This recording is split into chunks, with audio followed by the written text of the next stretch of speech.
Hey, grandparents. We're on our fourth discussion in the Grand Conversations series, and today's topic is discussing the role of faith in personal growth. Now, why is this conversation so important to have with young people as they might be graduating from college or from high school and moving into adulthood? First of all, I think one of the most important lessons any of us can learn in life is how to see ourselves through God's eyes. I know for me, one of the moments of, huge change and leap forward in happiness was just coming to see myself as someone God genuinely cared about, had interest in, had hopes for, and he was for me, not against me. And so building faith into discussions with young people at times when they may be feeling insecurities or fears about the future, giving them pause to think about how God might be, hopeful for their future and providing them with some opportunities and some insights into who they are as a person and loving them intensely can give them a source of hope and courage that's internal. And it can really speak to their true identity as a human being. And that builds on your future. When you're confident in who you are as a person, it makes it so much easier to take on challenges, to overcome difficulties, to get across hurdles, and to have success. So that is the core of everything we'll talk about, is just really helping our young people, our young grandchildren, to see themselves through God's eyes and to be the person that He designed them to be. Next reason this is important is because we have seasons in our lives. If you've lived a long time, you've seen so many seasons come and go. Seasons that are easy and joyful, seasons that are difficult or painful, and you've learned to take in stride to some extent that this is just a fact of life, that these are things that we all deal with. It's common to the human experience, and who we are, our character is developed around how we deal with those things. So as we're talking about personal growth and developing that character, the faith factor can really be a source of strength and consistency that gets us through many of those seasons. Faith speaks to the core of who we are and the hope we have for eternity. And so that is a great tool or strength to have in our midst to get us through life. And that's why I think it's important to have these conversations with our grandchildren and help them to understand that. They may not have the maturity yet to fully build out on it, but it will develop.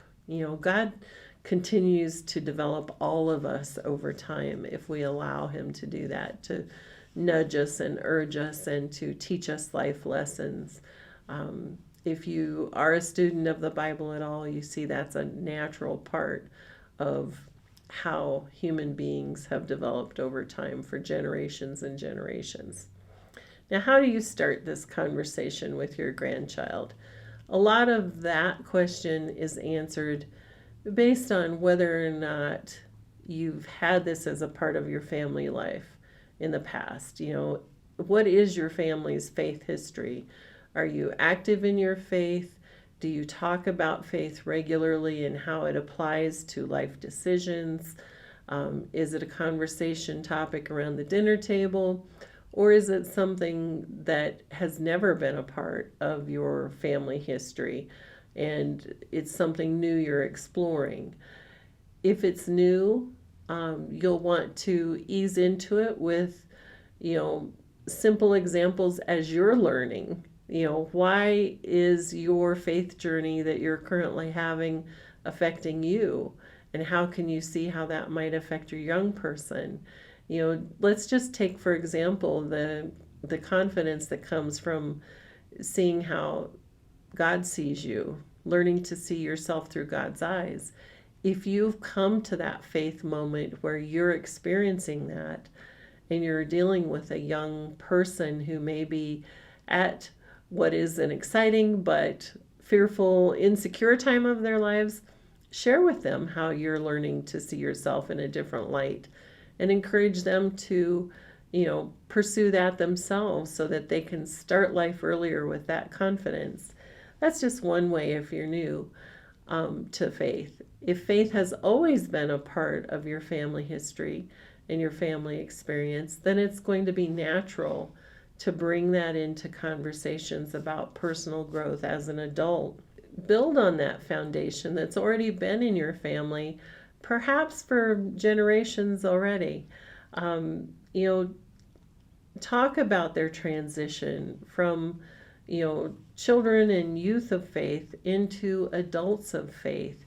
How do they stand on their faith as adults independent of their parents and grandparents? What decisions will they make, and how can God help them make those decisions?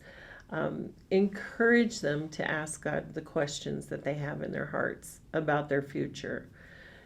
Many times people are like, well, I ask questions, but I never get any answers. Part of that is learning to listen for how God does respond to us.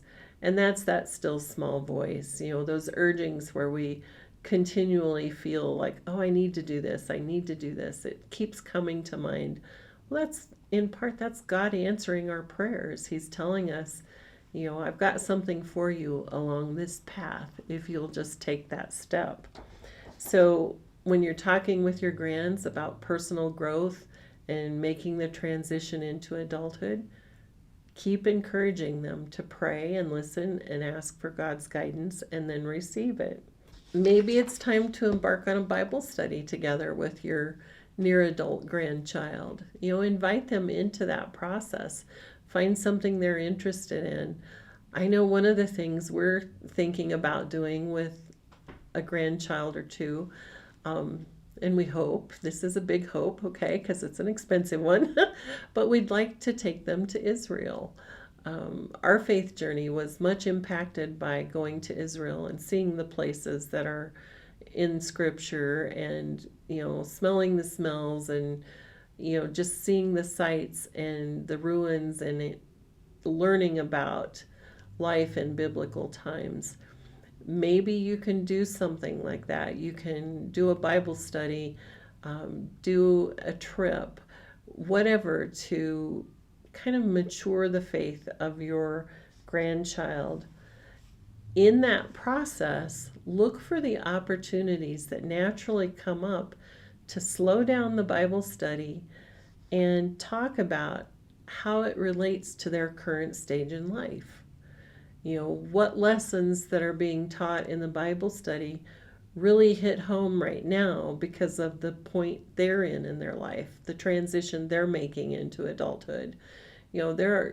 Bible stories are full of wisdom.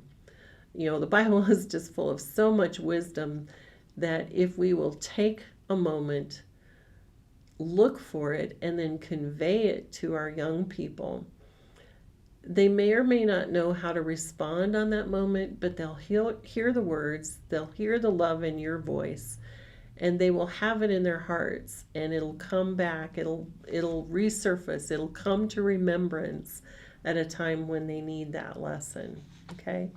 So that's one way. And don't forget to talk about generations. The Bible is full of generational stories, and your family can be one of those generational stories. There's a legacy to be passed down by teaching your grandchildren about faith, teaching them how to transition into adult faith, and to continue that path so that it goes on when they get ready to have children and grandchildren of their own. Just spend the time, take the time to look for those Bible studies, look for those scriptures that really speak to your heart as a grandparent. And hopefully at some point we'll pull a little more of that in. For those of you who want it. And we do know that many of our grandparents who follow us aren't necessarily people of faith. You don't have to listen to those videos. We try and make our content really well rounded, but we also don't want to leave out something that is the core of who we are as grandparents. What if they're unresponsive? We've asked that question in all of our videos, and the reason we're asking is because I know that sometimes, I'm sure you've seen it either with your own children or possibly with your grands, those moments where you are so moved to have a really heartfelt conversation and it just seems like they're rolling their eyes and not listening to us. First of all, I do want to encourage you again that they may be listening more than they're willing to let on. Remember, sometimes it's not cool to listen to the people with gray hair. That's okay. Be good with that. Don't be insulted. Don't be offended. It's a natural part of youth. You and I did some of that ourselves. Remember those days and give grace to your grandchildren. But still drop out those talks, those issues. Don't be afraid to bring faith into conversations with your grandchildren. If they're unresponsive in the moment, they still may hear something. And then maybe you can look for another experience. We've talked about experiences a lot in this series. Maybe find some place to visit that relates to who they want to be as adults. This particular video has been about personal growth. Maybe you can find a place or an experience to have with them that really is about developing ourselves and our skills and our thought process, our organization abilities.